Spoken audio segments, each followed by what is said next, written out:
और जय जय राजस्थान, जय जय राजस्थान, जय जय राजस्थान। श्री हरिओम हरिमोहन शर्मा जी,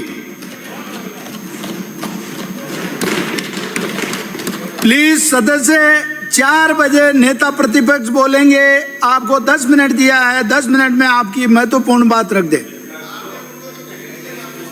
जितना सा भी समय दिया कोशिश करूंगा कि उसी में। सबसे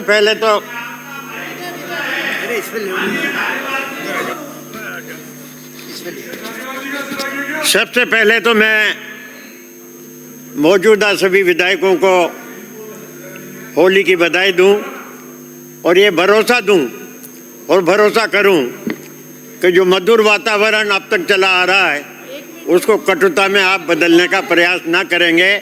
उसके लिए आपका अग्रिम आभार व्यक्त कर दूं। प्लीज ये समय सही करे। मान्यवर, लंबी चौड़ी बात करने का तो समय है नहीं, क्योंकि बोलते ही फिर कहेंगे बैठ जाओ। मैं 2 चीज, इसका समय खराब चल रहा है। 24 कांग्रेस का क्रम खराब चल रहा है। मैंने घड़ी का टाइम नोट कर दिया। 24-25 का जो बजट था आपका, उसके 2 उदाहरण पेश कर रहा हूं। एक उदाहरण तो है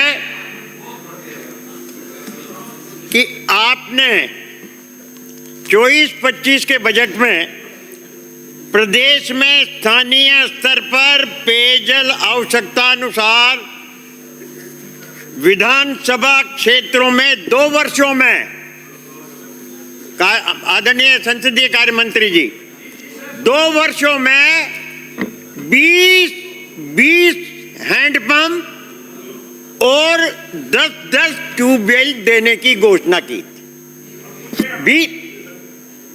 20 हैंडपंप और 10 ट्यूबवेल 200 विधानसभा क्षेत्र में 2000 हर वर्ष 2000 ट्यूबवेल और 4000 हैंडपंप हर वर्ष। 4000 हैंडपंप को तो छोड़ो आप, और 2000 ट्यूबवेल को भी छोड़ो महाराज, 10 ट्यूबवेल भी नहीं लगे आपसे। पूरी राजस्थान की बात कह रहे आप बीच में मत बोलो। अब आप बीच में मत बोलो, मेरे 5 मिनट तो यही को गए। आपने एक घोषणा की और अब वर्तमान में 25-26 के बजट में आपने कहा 1000 ट्यूबवेल और 1500 हैंडपंप लगाएंगे। आपने पहले जो घोषणाएं की है, आप कहोगे कि नहीं हमने तो 5-5, इसको पढ़ लेना। अगर पढ़ने में अर्थ यही है कि हर साल ये लगेंगे, तो ये आपने काम किया। माननीय ऊर्जा मंत्री जी विराज रहे हैं। 24-25 के बजट में माननीय ऊर्जा मंत्री जी आपने कहा था 2 साल में 2,08,000 घरेलू कनेक्शन देंगे। बजट में यही लिख रहा है आपका। हाँ, और 25-26 में 2 साल में 2,08,000 देने की बात करने वाले वो तो पूरा ही नहीं किए, और 25-26 में कहते हैं कि हम तो 5 लाख देंगे। 2,08,000 2 साल में, 2 लाख। ये मैं पढ़ के सुना दूं?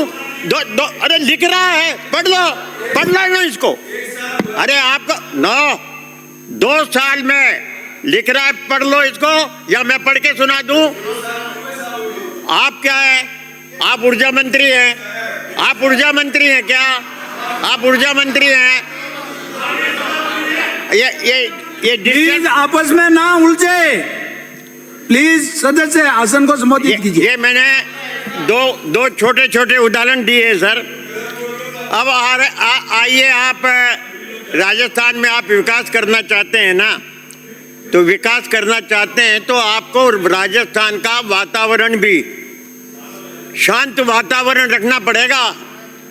मुख्यमंत्री जी जिस विचार से राजस्थान में विकसित करना चाहते हैं राजस्थान को, लेकिन आपके विधायक ही पूरे राजस्थान का गिनती के विधायक वातावरण बिगाड़ करके, बेमनुष्यता पैदा करके अशांति पैदा करना चाहते हैं, तो कहाँ विकास होगा? तो मेरा विनम्र अनुरोध और प्रार्थना है, विकसित राजस्थान के लिए शांत वातावरण चाहिए, सांप्रदायिक तनाव न चाहिए, हल्की भाषा का प्रयोग न चाहिए।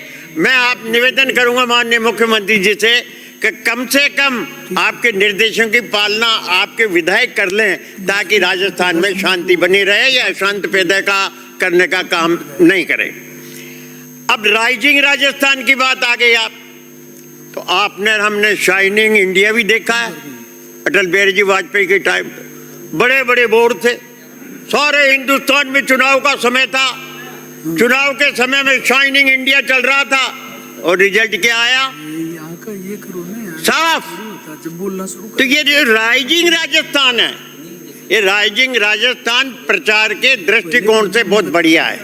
चाहते हम भी हैं विकास हो, लेकिन 35 लाख करोड़ का जो आपका जो MOU जो धरातल पे जब आएगा, प्रोसेस में जो आएगा, उस पर इतना भारी जो खर्च किया जा रहा है गजब का है।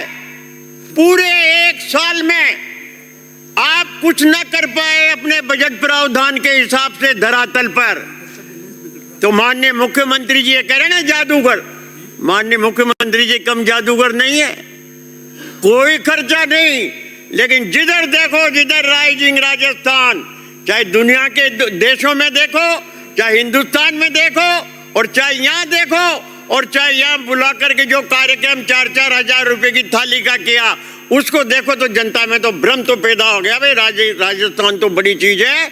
और आपने बहुत अकल के साथ अपनी अकर्मण्यता को उसमें छुपा लिया। इसके लिए आपको मैं हृदय के गहन तल से बधाई देना चाहता हूँ। इसके साथ ही आप देखिए, मैं ये निवेदन करना चाहता हूं कि जो बजट आपने जो पास किया उसको आप किस प्रकार से खर्च करें, ये सोच समझ करके। ये जो सरकारी संपत्ति है इसके आप और हम ट्रस्टी हैं, हम इसको बेशुमार बेतरकीब से अपने निजी लाभ के लिए, पार्टी के लाभ के लिए, सत्ता के लाभ के लिए अगर हम इस सरकारी संपत्ति को बेरहमी से लुटा देंगे तो आगे आने वाली पीढ़ी आपको माफ नहीं करेगी, माफ नहीं करेगी।